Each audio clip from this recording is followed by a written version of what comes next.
Great. All right, so I'll put this here. We can watch what time it is. Really enjoyed your guys' presentations. Everything so far today. Great job from everybody. This is a lot of fun for me. I know that again I'm a bit biased because this is my world. And this is the world that I've always been really passionate about. So of course I'm going to enjoy it. But I really think that the conversations have been really interesting.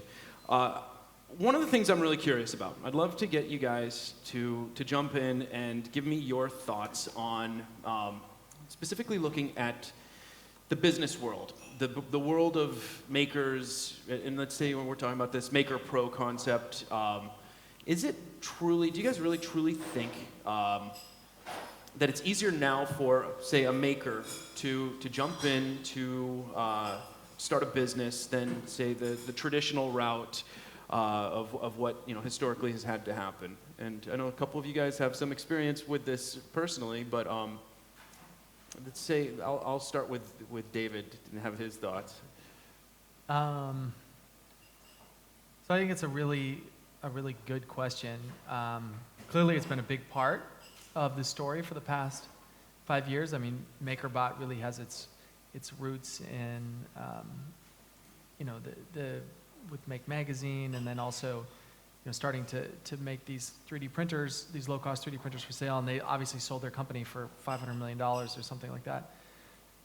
So these are real businesses. Right. And I think you talked about the 3D printing industry, the billion-dollar industry. It's something that is definitely happening. I think I just read a post yesterday online from Mike Estes, who's one of the co-founders of Other Mill, which was a successful Kickstarter project that was making a low-cost milling machine, and they raised $200,000, and he wrote this big, long post about how hard it was, and all the things that they learned, and all the mistakes that they made, and how they're so thankful that they started with only 200 customers because they had to grow up. And I was reading this thing going, wow, it sounds so familiar. And I think what happened is that a whole generation, like a generation of makers, had to learn how to become entrepreneurs and business people. And I certainly learned a lot about manufacturing. I think there's going to be a next generation of people in the next few years who are going to be a lot smarter than us. I mean, even the people who've been working at OpenROV are going to be in a much better position to run a manufacturing company, to get one of these projects, not just prototype, but off the ground and into the hands of their first customers. And I know that you've helped a lot of people get hands-on through some of the endeavors, and Graham as well, with the things that you guys are working on. But from the Norwegian perspective, what do you guys see people being able to take advantage of this maker mentality, and how does that fit in to where things are headed? And let me give you this.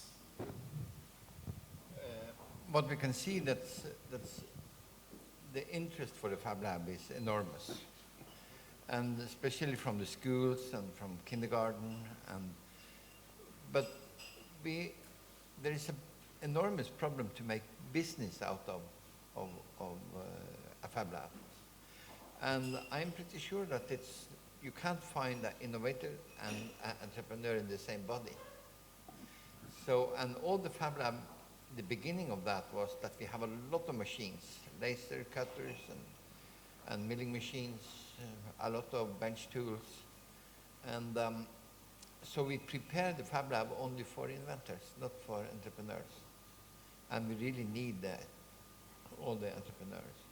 So for us, we have a lot of people who come into the lab, and they come with wishes and say that, can you please help us to develop? For example, it was a woman who wanted to make a chocolate factory and came into the Fab Lab and said, can you please make a mold for a chocolate?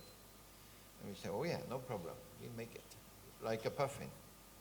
And only a few weeks later, she came back and said that, can you make, it's like a stockfish, like a cod? And I said, oh yeah, no problem. And the next was that she wanted a chocolate box. And she need only 100. but now we produce 35,000 chocolate boxes for her. But how can we find them? How can we see? How can we recognize them? It seems so it's absolutely impossible. You have these grassroots entrepreneurs who came to the lab, then it's a success. If you try to point on some people to make business, hopeless. I think you've actually raised something that I've always found really interesting. Entrepreneur versus inventor versus maker. Different things, same thing, different terms. What are your thoughts on that? And all of you guys, feel free to chime in as well. It's I think it's hard to say, but what we can see, I think all the inventors, when they look to the entrepreneurs, they call it blue dress, and they don't like each other. And you have all the makers who come to the lab who really want to make things. So for many years ago, I thought it was possible to find all these things in one body, but it seems so it's absolutely impossible. And we have tried really hard. Got it. Oh, let's pass this over to Joe. And then these microphones, guys, are also live, but We'll try this. this might be a little easier. It's a very interesting question. If I can add to that as well, I've been through the software startup in the 90s and the dot-com era where money was available, I would say, by far available. Distribution of your product was electronic, right? Internet was available. What I see now is, and you started in your keynote as well, Mike, by coining the terms zero to maker. I mean, it's yours. Maker to maker, that's why we're here, and that's what we're doing here. I would say maker to maker is probably the easiest one, honestly. We're all here, even terms, we're sharing ideas, but the maker to market or maker pro, that's really, really hard. I mean, from my personal experience on the software side, there were also a number of struggles, but not nearly as much as you'll see when you start doing what you guys are doing. I mean, you're building hardware. I mean, from a professional perspective, from a corporate perspective, I see this every single day. They struggle, and these are guys who have manufacturing guys. They have lined up operations guys. They know how to do this, right? The drill, the contract manufacturers. What you guys are actually doing is really amazing, because you're learning how to be a contract manufacturer for yourself. You're learning how to not only be a contract manufacturer, but also to be a marketing guy, right? And also, seed capital, Kickstarter, Indiegogo. I would say it's, pardon me, but that's the easy part. I mean, you said it very well. You suddenly had a funding of $100,000. High fives, right? Then, oh my God, what's happening? Right. So I think to your question, no, I don't think it's easy. I don't think it's easy to go from maker to market. But we're at a tipping point where, is it little bits? That's not going to take us to market. When you look at shipping 100,000, 200,000 products, but it's a component to get there, right? So that's really the $100,000 question. What is the next component to get us to markets easier and faster? Right. Yeah, and in fact, that's actually that is the next thing I had jotted down. We've got we're in the middle of a digital revolution, the digital democratization, with physical tools like 3D printing and software tools, and apps like Kickstarter, which have opened up opportunities to the world. But there still are challenges, and I think you're touching on some of those exact ones. The additional challenges. What's still left that's hard for people to do to get involved and get started and to take their ideas and their concepts to bigger places? And and is there an opportunity? If we can think about these things as opportunities, what can we start knocking down to helping out to the rest of this movement? I can say something on that. This might be a little bit controversial, but I think one thing that could really help, I saw a bunch of people perk up when I said controversial, so here we go. I think one thing that could really help bring more innovations out of the maker movement and also potentially more money into it is a change in attitudes in some of the people that are involved in some adult maker spaces. For example, I've walked into a couple different adult maker spaces and heard comments such as, oh, I don't like business people, or different things like that. So maybe a modification in those attitudes would help.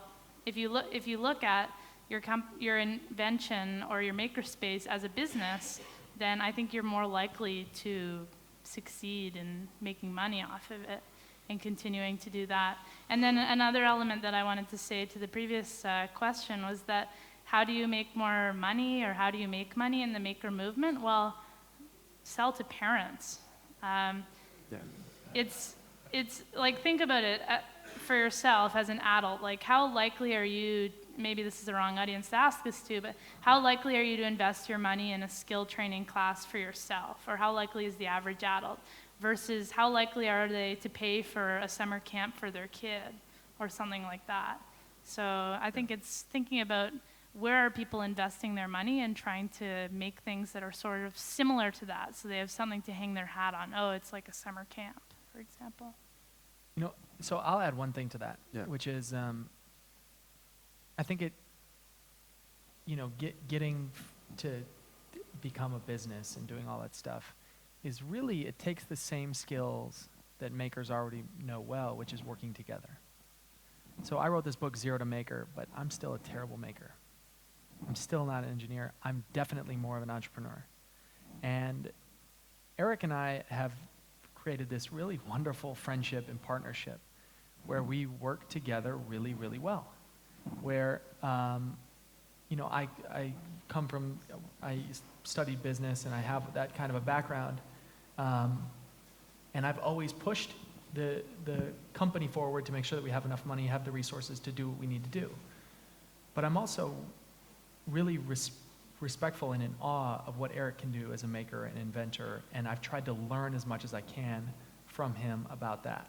And he likewise has learned a lot about business and all this stuff from me. And if we didn't meet each other and we weren't working together, I would still be in some job writing emails, and he would be in the garage tinkering with something. And that's true. I mean, the working together and sharing this dream, sharing these ideas, has been really powerful. And I think what you're starting to see now is more of kind of these startup people are getting involved. More people are thinking, oh, this could be a business opportunity. And I think for a lot of the makers and the real alpha geeks, that's a scary thing. But I think if you recognize that, yeah, there's self-interest and all these things that are going on, that you can really create wonderful things if you're willing to work together. I just want to say that's so funny, because that's almost an exact same structure that my business partner and I have, where I was trained in business and I lead the business, but I'm also a bit of a maker. And then my business partner is very much more on the learning side, coming up with what we're going to teach and that sort of thing. So, question for you guys. In your spaces, do you not like business people? Okay. It's Graham. There's not enough space for me up here. But Come on up. I'll kneel here. But I think a lot of this is about, we talked about whether people are inventors or whether they're makers. We're talking about the problems of business and these transitions. But I think a lot of the problems we're actually struggling with are about definitions, about the words we actually use to describe what we're doing. So the difference between a maker and a scientist, we use, some of the problems is just in the language that we're using. And at least in Norway, this is one of the things we're finding, is that the transition from a good idea to getting a product out on the market is actually getting the corporate business world to take what we're doing seriously. So there's specific problems that are happening where we're waiting really for the corporate world to catch up with what we're doing right now. They don't understand the terminology we're using. They don't understand what the value, okay, in the US it's starting to work quite well, and in Canada it's good. But I think in Norway it's a little bit different. The traditional ideas of what a maker is and where a scientist is, those boundaries are still quite strong. And I think this is at least our challenge in Norway right now, is to try and overcome these strict definitions of what we do. So yeah, I mean, I run a space. I'm an artist actually, but I'm a businessman. I'm a maker. I'm an inventor. I'm a scientist. All of these things. But the problem is always like choosing which word to use. So I've given up. I just call myself an artist now because for me it defines everything I do. But to me, it is this specific problem with language that we're, you know, if we want to market something, if we want to describe what we're doing, then we have to use a word. But these words don't always catch up with what we're actually doing at the same time. So this is a critical problem for me.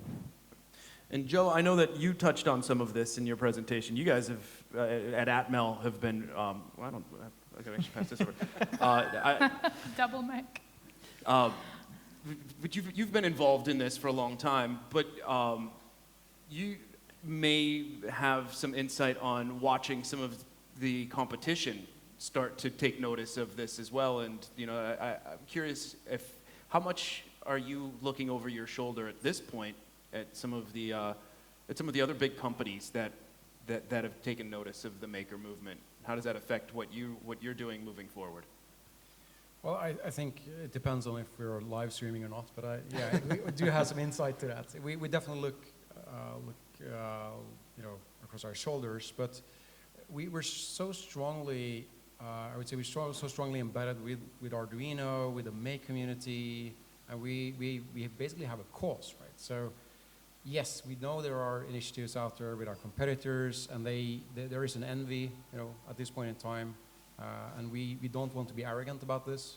We welcome and we encourage more initiatives to drive the maker movement forward. But we do know our competitors in the corporate world where you have to make a living, you know, you have to make a profit. Competitors try to differentiate in other areas, right? I use the word Arduino a lot, right, because we're very close. But you've heard examples of other initiatives as well, right? To me, it's actually not about the technology. It's not about the Arduino form factor or the BeagleBone or the Raspberry Pi. I think I own personally all of these 3 kits, right? But it's about the way you approach creativity, as well as how you manage to turn that creativity into a product. And I'm an engineer from background, but I feel much more like an entrepreneur and a businessman, where I see the value in a product, I see less the values of projects, because you need tangibles, you need tangible sales items in the end, right? And that's you never know where the next Cisco will emerge from. So you implicitly ask, what are we doing about this? We're strengthening everything we do and everything you can to drive makers to market. And we have some really exciting stuff which is going to be released soon, right, from the technology perspective on easing that, which I'm happy to talk about in the next few months. Okay. But that's just parts of this puzzle, right? We need so much more. We need more of these guys. I mean, we need more of these guys to come forward and build products, sell products. Thanks. So last question for everybody. Role of being open in all of this. You know, it's something that's maybe counter to traditional business practices, but it's been one of the driving forces, this collaborative communication and community element of, you know, within this maker movement. How does that stay involved, and will it evolve, and will it affect things as we push into the future? Okay. I thought I'd talk a little bit about a specific example of one of the people we work with. He was on the stage earlier on, Jens Divik. So well, this is about you know, a sharing thing. You know, he's a product designer. That's what he does. But he designed a chair, and so he publishes the chair online as an open source design for a chair. That means anyone can use his design and they can produce it themselves. So he doesn't earn any money from that at all. Doesn't take anything. There's no rights. There's no nothing. You download the file. You produce his chair.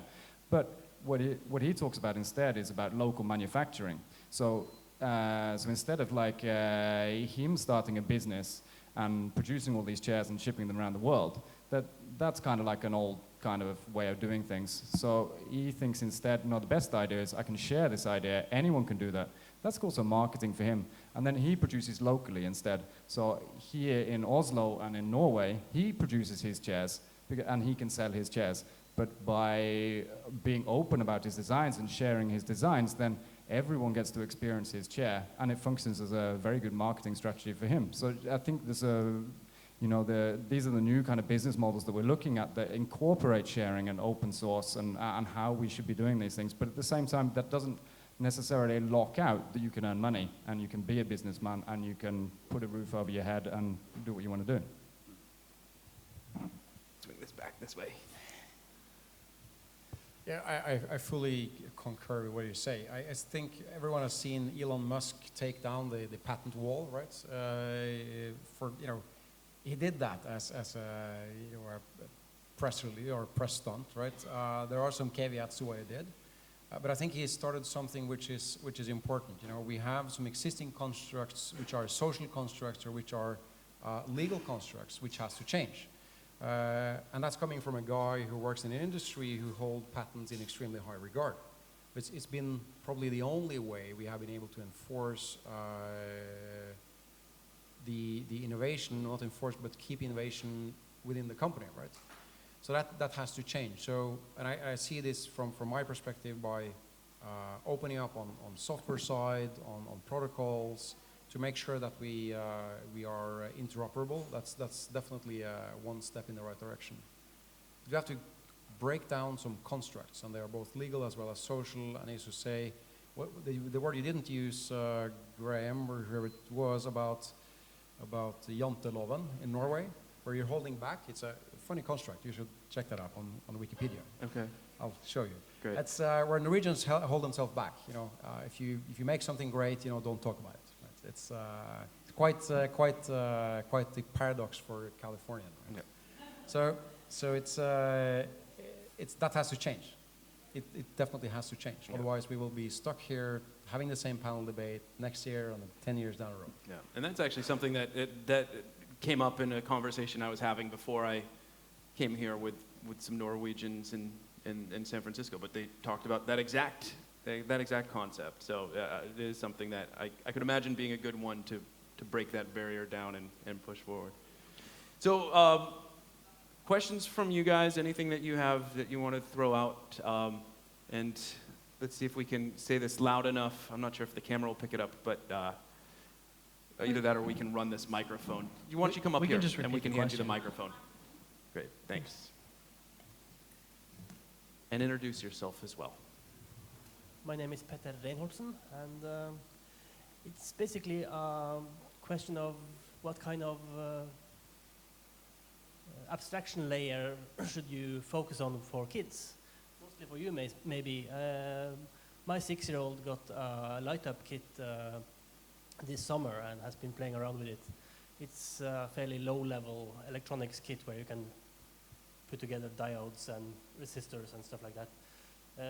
While the little bits are obviously more higher abstraction layers where the individual pieces do more.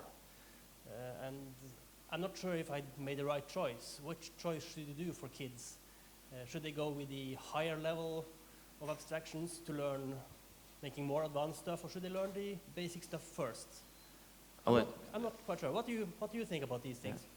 So I think you should figure out what they're most interested in. Someone asked us, a corporate partner, if we could put together a roadmap of where kids should enter into making and then what they should ladder up to, like should they start with 3D printing or laser cutting or what, and then what they should go to next. And I said that would be impossible to build because who knows what kids are most interested in. So what I would do is just put a bunch of tools and materials in front of them, whether it's in a store, on a website, or in your house. I've seen examples of people that have built mini maker spaces, like tables with tools above for their kids at their houses, and then see what they're most interested in. It might be sewing, it might be crafting, it might be 3D printing, it might be anything, and then that can end up laddering up to different elements. So for example, sewing could move to conductive thread, to adding electronics to that. So that would be my answer. Go ahead. Can I add a personal comment to that? I'm a father of 3 daughters, and they happen to enjoy playing games on their iPads and sewing things, right, which is cool. So I wanted them to get into electronics, so I bought a bunch of Arduino boards and put them in front of Sketch, the IDE. So programming, let's light an LED, right? And for some bizarre reason, none of them kind of caught on to that. So I thought, let's build a robot, right? So they didn't kind of get that either. I mean, it's how hard can it be, right? So I think the answer I would have is which really caught on to my kids, is find the right level. I mean, a 6-year-old, I have an 8-year-old, and a 12-year-old, and a 2-year-old. The 2-year-old likes to smash everything we build, right? That's fine. The 8-year-old, little bits is really cool, right? Snap-on connectors, that's fine. What we can see in our lab, that we have a lot of children in the lab all the time, but nearly all of them come for first Lego League. So we have a big Lego lab in the lab. But after a while, they start to search around and do some small design things, and also they go to the bench tools and make some circuit boards, all the way down to kindergarten. And if you try to help them to solder something, they say, oh, no, no, no, get away, I want to try that. So it seems so if you get them into a lab and do anything, even play football and make drawings of Julenisse, after a while, then they start to do something. Good. Any other questions from you guys? Let's have you come up and grab this microphone, or we could swing it over to you. Thank you. In some ways, the maker movement can be seen as a quite homogeneous group, consisting of a lot of guys and a lot of former engineers or still engineers. How do you think the maker movement can become more accessible to the broader public? It's a big question. It's a huge question. This is a great question, and this is something we were just talking about. Christine and I were just talking about. She said, "Where's all the girls?" And it's a big deal. And in San Francisco, this is a big deal, not just in the maker world, but in the broader tech community. And I think it's a really hard question, and I think it's one of those things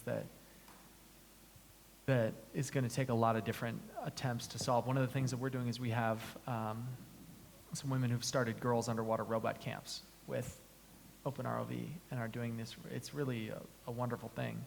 And I think it's things like that where you're kind of planting seeds, getting things started at a younger age, and getting people excited is one aspect. The other thing is, how do you get this to a broader population? And I wrote the book Zero to Maker, trying to think about that a lot, because my goal was to get my mom to make something.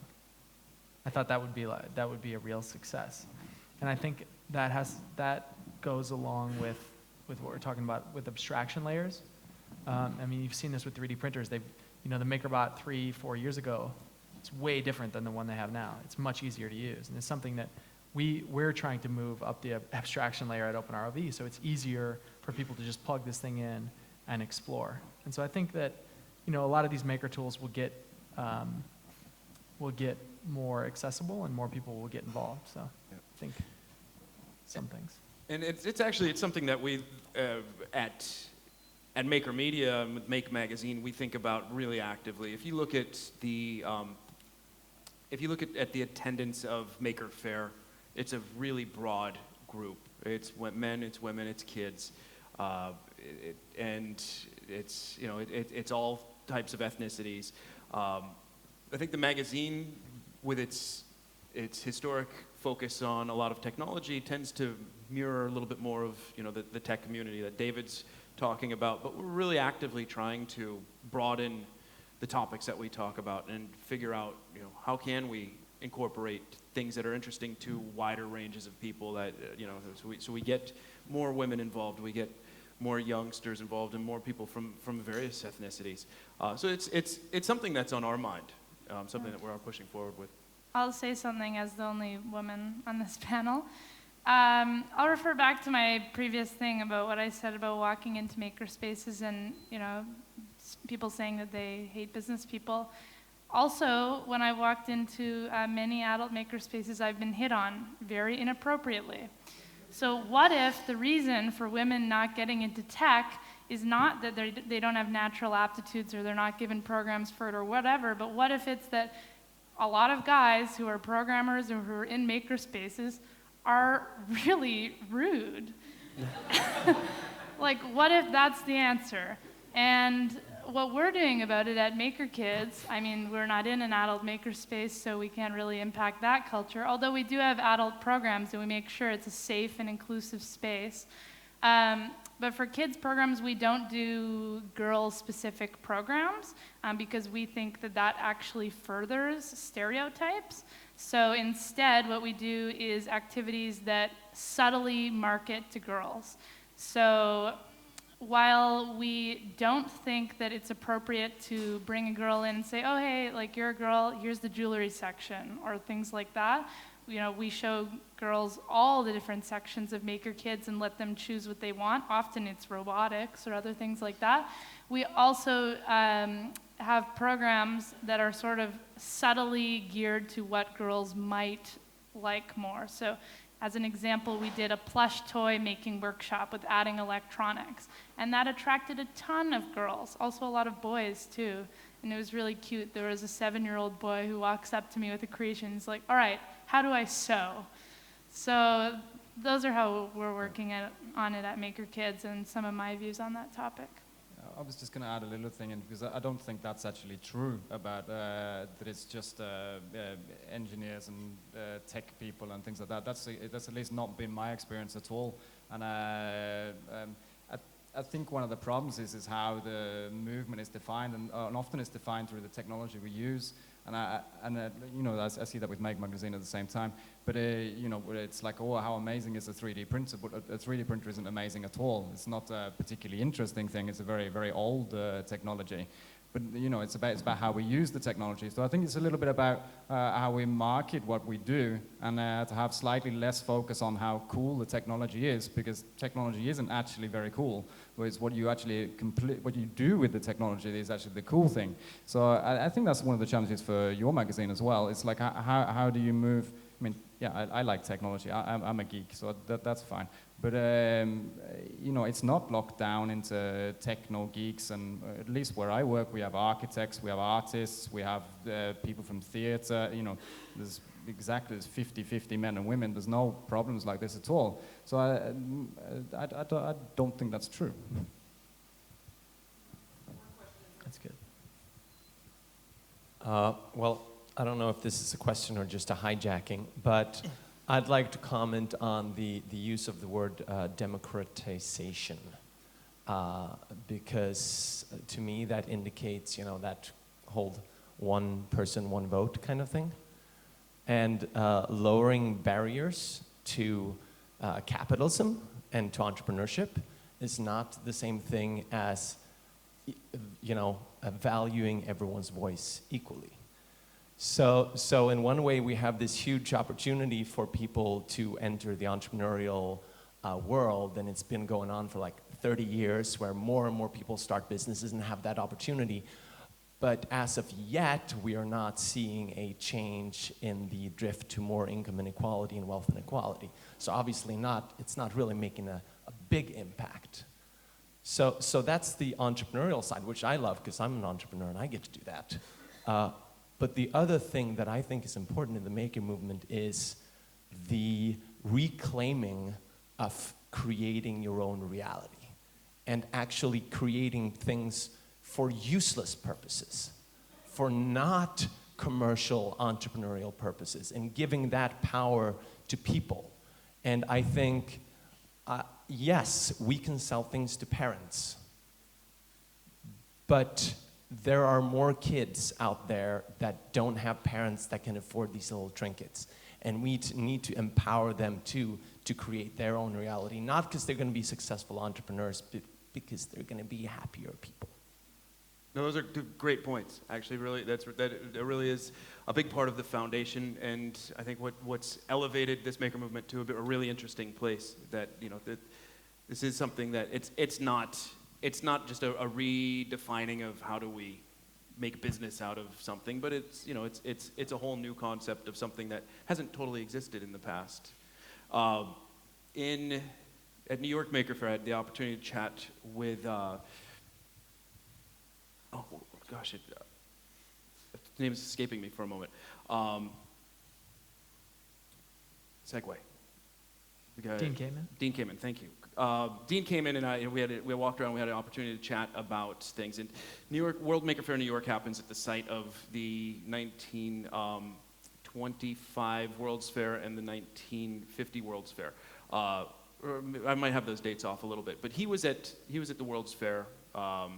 You say 50 years before this year's, and he said I was a little boy here, and I asked him, well, this is great because this is part of the reason why we have World Maker Faire in New York. And I said, what are the similarities and differences of what you've seen, from Maker Faire to the World's Fair? And he said, well, this is Maker Faire. We're makers. We get to make our future, and we get to figure out what we're doing. The next generation is here that will be driving what we're doing. He said, and 50 years ago when I came here it was 1964. It was 5 years before the moon landing happened. He said, 50 years ago we came here and we got in line to look at murals painted on walls about the future that they were going to be giving us. And I think that's, it ties into that because this next generation getting the opportunity to make useless things and play around with this stuff, that it will open up opportunities, it will drive things forward, and it will create a different world, and I think an exciting world, a good world. That's how I ended the book. So I wrote this book, and I had this whole experience, like of 2 or 3 years, like just diving right into this world. And it was so exciting and fulfilling and meaningful in a way that I feel like I'd never found in my life. And the baseline, the bottom line to all of that to me was that Maker Faire, and it's not about the magazine, it's not about the tools, it's not about the fairs, it's about the people. And it's about this sense of agency that everybody shares, that they are active participants. And I think you're right, that is really rare in this world where we have become kind of passive consumers. I think the reason the business stuff gets into it is because that's something you need to do in order to scale these things. Like now I have a company that has 10 employees, and those employees have families, and I'm just like realizing that, man, if we want to get more of our robots out there, we need to have, some of these other things need to balance out.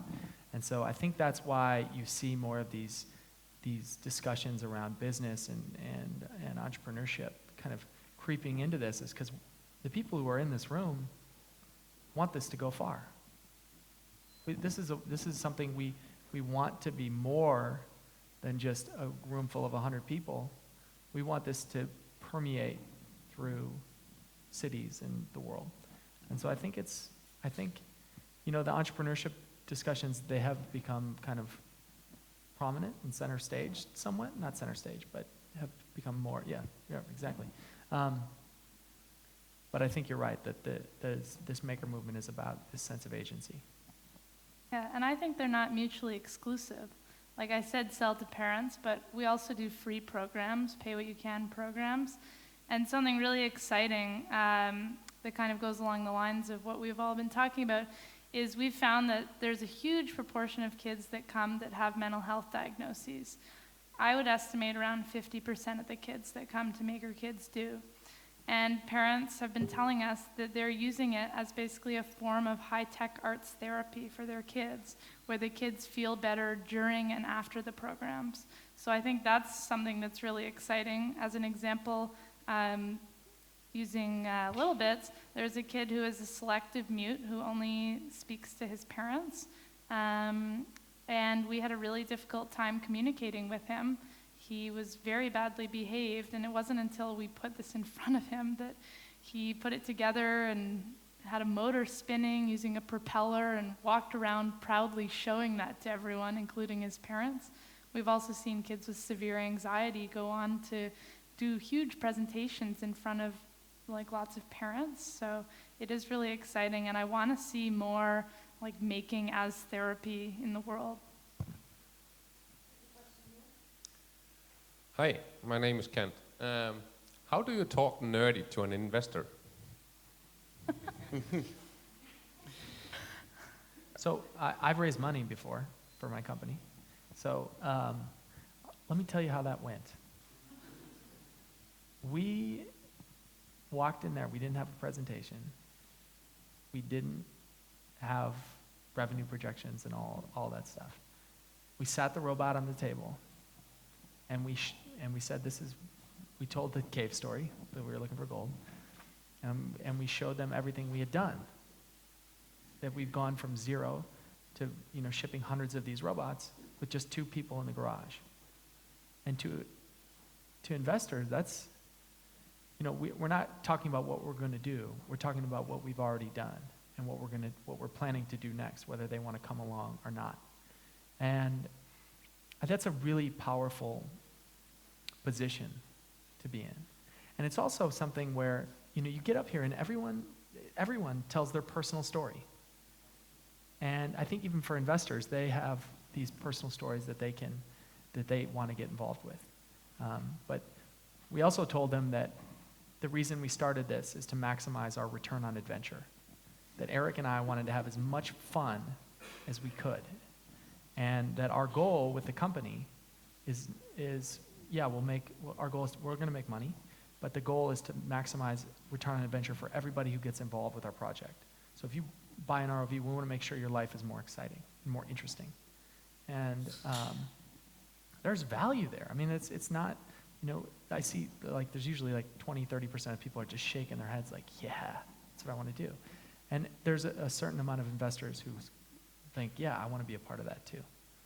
So I think if you focus on creating a lot of value, getting investors involved is not a challenge. So we've got about 1 minute left. So a quick question with a quick answer. Right. And we can pick up, as we jump into lunch, we can pick up. You guys feel free to chat with any of us. Obviously, we're all going to be chatting with each other. It's Makercon. Yeah. I have a short question to Jen regarding Maker education. How do you, when you work with the schools and when you create programs for schools, how do you make sure, or how much effort do you put in trying to have the schools understand your learning philosophy? And do you see a struggle in having the schools actually implement the learning process that you have at your makerspace? So quick answer. Yeah, quick answer is the strategy we've taken with schools is waiting for them to come to us.